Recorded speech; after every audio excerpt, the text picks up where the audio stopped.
All right, so we watched a whole shitload of found footage films in a row, and we're going to talk about them hopefully pretty quickly. That's the plan here. So we're gonna be snappy about it. First one up. This was recommended to us by Guillermo Canales, who has sent me more gifts than fucking my own mother. The guy has been very generous to the channel, so thank you to him. And he never gets enough love. And I don't watch enough of the films that he sends me, but he recommended this in the comments of our one of our 100 fucking found footage movies reviewed lately.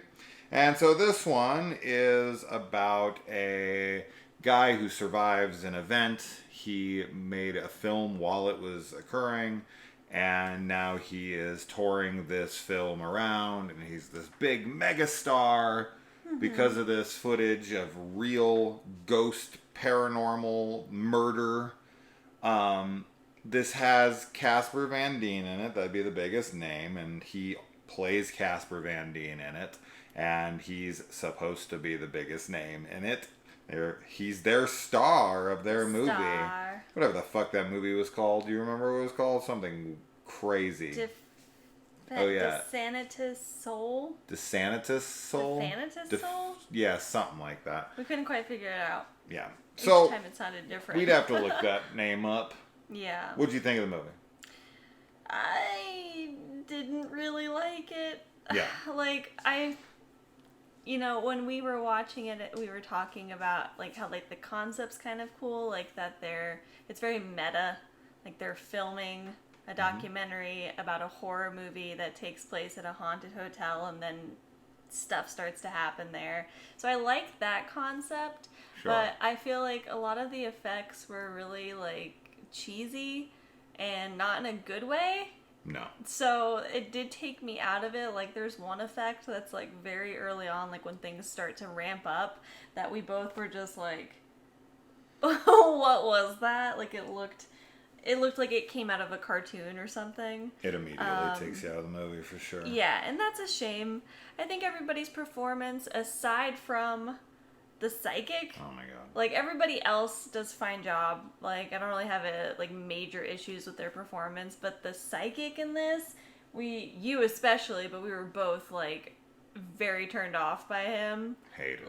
He just did not work for us at all, and it wasn't his character, it was the way he was saying his lines and stuff. And maybe some of it was his character, but he was really obnoxious and annoying. So yeah, I feel bad because I didn't really like it that much, and I wanted to, because we've been watching a ton of found footage, and for the most part I've been at least kind of enjoying them, even the ones that I feel we didn't like that much. Yeah. But with this one, yeah, so I mean, a few things to say. Yeah, this is trying to kind of be Grave Encounters, but way inferior. I would highly recommend watching Grave Encounters if you haven't seen it. It's a much better version of this. It reminded me of a book I read many years ago called The Third Horror by R.L. Stine, which of course was the final book in a trilogy, first, second, and third horror. And in that, they're filming in the haunted location and all, and the crew starts to die as they're filming it.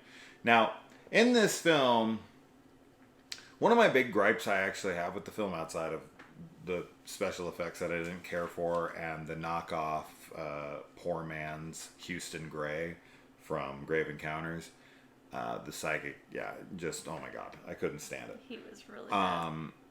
But they decide, and I guess you could consider this a spoiler, but it is a huge knock on the film, because the film kind of wants to try to be The Shining as well. It kills 99% of people in 5 seconds. It's man, we could have dispatched people, because they had a huge cast of people to draw from. A ton. And they could have really ramped this up by killing someone. They had so many people, because we were talking about while we were watching this, wow, there's a lot of people in this film, and there's a lot of investment in this. clearly like this, had a little bit more of a budget to it than the typical found footage film, and had way more crew and way more, stuff at their disposal to use, especially actors who were there. And it just kind of felt like a shame that it was like, oh, this could be kind of a slaughterhouse, where we're seeing 5 people killed by this over here. 2 minutes later, 2 more people are taken over here, and this and that. And then they're just like, no, we're just going to kill everyone but 4 people in like 10 seconds. And you're like, oh, we're just going to be down to these 4 people. And it just, that really I didn't really like that. People's reactions to things, of course, is a big one. That was... Something we do need to remember and to mention in every one of these is that we watched this on Tubi. Oh my god, and we're Tubi obsessed with Tubi. Every fucking found footage movie like ever made. It's like it's incredible. Everything. Every time he gets recommended something, he checks and found it's like... footage wise. It's found footage and it's on Tubi. Yes, it's incredible. It's crazy. Like, it's the most used app right now that we use. Yeah. Which is wild because it's free. Completely 100% free. And for this one, there was very few ads. Like, very few. Other ones we watched more ads for sure. But this one, they're just like, nobody wants to watch this. Yeah. This one didn't work for me. Yeah.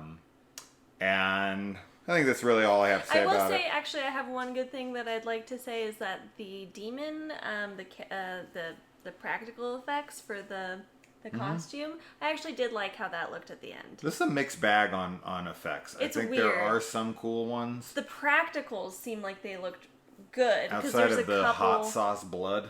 Okay, yeah, outside of the hot sauce / barbecue sauce blood. But the practicals I was okay on, and like, specifically the demon, like, because there's some prosthetic piece and there's like, a bed mirror trick. Yes, that was really cool. There's some cool stuff, but it's more of the like special effects, like the graphic special effects that are sure. But like, I think the kinda mirror iffy. one might be. I don't know how they did that, but it was really cool. It seemed like it was a cut of some kind. There's a hot naked babe in it. There is a naked girl in it for like I don't know. I'm throwing positives 30 out. seconds. Yeah. And also the tagline of the film totally gives away the twist, which I saw when I looked at it, and I was like, and then with how the film starts, I was like, oh, so this is what's happening. And yep, that's the twist. And you're like, wow, way to fucking ruin it. Because it just, I guess you could kind of guess it-ish in the beginning, but with this tagline, fucking forget it. It's 100% obvious what's happening, and I couldn't care less about the twist. There's some just really, really bad moments. Especially like there's this Casper Van Dien moment where he's in a bar and he like comes at the camera for his money shot. And I was just like, oh god, no, I'm gonna go watch fucking Starship Troopers. Wash this out of my mouth. Guillermo knows, he knows that I'm going to be honest, and that I'm never going to fucking be like, oh, you're nice to me and you buy me things. So I like all the movies. I kind of liked your movie. No, I'm never going to sugarcoat anything, nor are you. That's not what we're going to do. Yeah, we didn't like this one. No. But I didn't hate watching it, but I definitely didn't enjoy it. Yeah. Right? I wasn't like, oh my god, why am I fucking sitting through this? But I could have shut it off and been fine. But I wanted to finish it, and I wanted to give you a review. So not for us. That's it. Yep. Thank you for everything, truly, but not for this. It's a good. Thanks, guys. Bye. Bye. All right.